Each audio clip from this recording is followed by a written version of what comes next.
Hey everybody, welcome to the Blue Collar Beer Gentleman. I'm Chris and I started this channel because I am a fan of craft beer, but I'm on a limited budget, so I wanted to demonstrate that it's possible to enjoy good quality beers without having to spend all of your money to do so. So the beers that I review on this channel usually come in around the $2 price range, and such is the case with today's selection. I paid $1.99 for this 12-ounce can of the 702 Pale Ale from Tenaya Creek Brewery. And those of you who watch this channel regularly know that Tenaya Creek Brewery is basically my home away from home.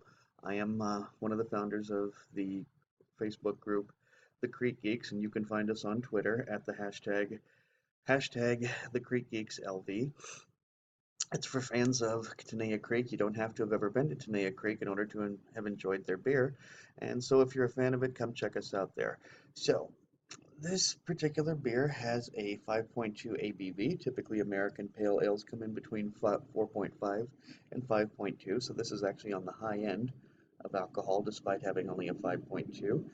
Has 42 IBUs. Typically, American Pale Ales come in between 30 and 50 IBUs, so it's about average, or in the mid-range, I should say, rather, of IBUs.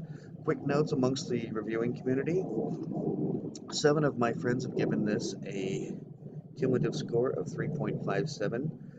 5,683 of us on Untapped have given it a cumulative score of 3.49. Beer Advocate has given it, there are 21 rankings on Beer Advocate, giving it a cumulative score of 84, which on their scale is good. 84 is only a good, huh? That's kind of surprising. Anyway, so I've been drinking this beer for years. It is available at the brewery on both tap and in can. They have a cooler. You can go over and grab this. Does not have a, actually it does. Here we go. Okay, so this was canned, let me think, about 5 months ago. Here it says, our 702 Pale Ale is a light-bodied pale ale with the aromatics of an IPA, moderate bitterness and great aromas of citrus, stone fruit, and pine, making an easy drinking and sessionable beer. So that's the ins and outs of that in particular in the beer. American Pale Ales are actually a response to a British variety. The British did start the Pale Ale, and usually the great distinction between a British Pale Ale and an American Pale Ale is that the American version is hoppier. And that's pretty much the case with just about any variety that came from England, whether we're talking about stouts or pale ales or just about anything that came from England, the American version, more hops. So, in fact, that's why sometimes you can see American pale ales referred to as hoppy pale ales. So this was in the back of the fridge. I'm going to be opening this over here to make sure I don't end up with. Okay, good, good. I was a little concerned that I was going to end up with crazy amounts of foam, but that is not the case. And so I'm going to go ahead and pour this into my British pint glass. And I will tell you now, I have a video. I got to get my act together and figure out how to reference other videos. But if you're going to be drinking out of a pint glass, try to find one that bears something to this sort of resemblance, or it has rounded edges at the bottom. The pint glass that we know and love that you see when you go into breweries and drink out of is actually a Boston shaker glass, according to the according to the beer review community, and they may have a point. So anyway, that's the case with that. Now, guys, what you're seeing is actually, huh, it's kind of funny because this is sort of a straw color and you're seeing more of a golden color. So it's not even a matter of, normally it's a few shades darker on camera, but this is not even a matter of darker. It's just coming through a different color. So what you're seeing there is kind of bronzy, and this is actually more straw colored. I'm going to describe that as medium low carbonation. There is some carbonation, there's some bubbles coming through, which even if I brought it closer, you wouldn't be able to see. The head is fairly resilient, doesn't seem to be going much of anywhere. I gotta be honest, this is the first time I've ever opened up a can of this and drank it. I mean, I had it plenty of times at the creek, but I've never had a can of it. So anyway, I'm gonna quit yapping my flap and start drinking some beer. Cheers.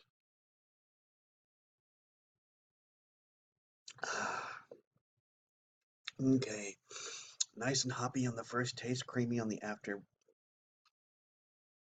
I'm going to describe that as probably a medium mouthfeel, neither medium low nor medium high.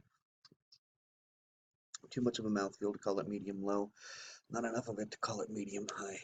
Uh, there is definitely a citrusy side to it. Yeah, citrus and hops are what I experience more than anything, and it just occurs to me I forgot to give this a good whiff. I didn't even give it a beard wipe. But let me stick my schnoz directly in.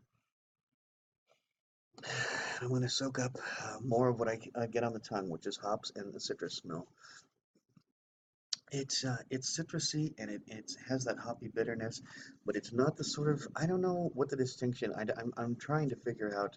Believe me, gang, I am working on ways to express myself better in this particular respect, because there's a certain hoppy bitterness that occurs in an IPA that doesn't occur even in a hoppy pale ale, which I would say this is a hoppy pale ale.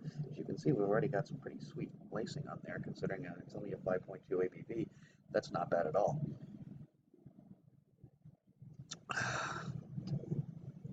It has sort of a tongue coating quality to it. It really just covers the tongue, and it tastes great, and it is hoppy and it is citrus, and that's the beauty of. I mean, an American Pale Ale really shouldn't be an overly complex beer. It should be a little more complex than, say, a lager, but nonetheless, it shouldn't be. Um, well, it's not intended to be one of those beers that has all sorts of strange varieties and um, all the other additives that they can put into a beer. Pale ales are supposed to be an appreciation of the hops, and this is definitely the case. I've always given this a 3.75. I'm going to give it a 4.25 today because I think it actually, I like it in a can, and so it gets the 4.0 and it gets that extra 0.25 for arriving in a can. So guys, if you like this video, please be sure to like, comment, and subscribe, and until next time, drink good beer and don't break the bank doing it. Cheers.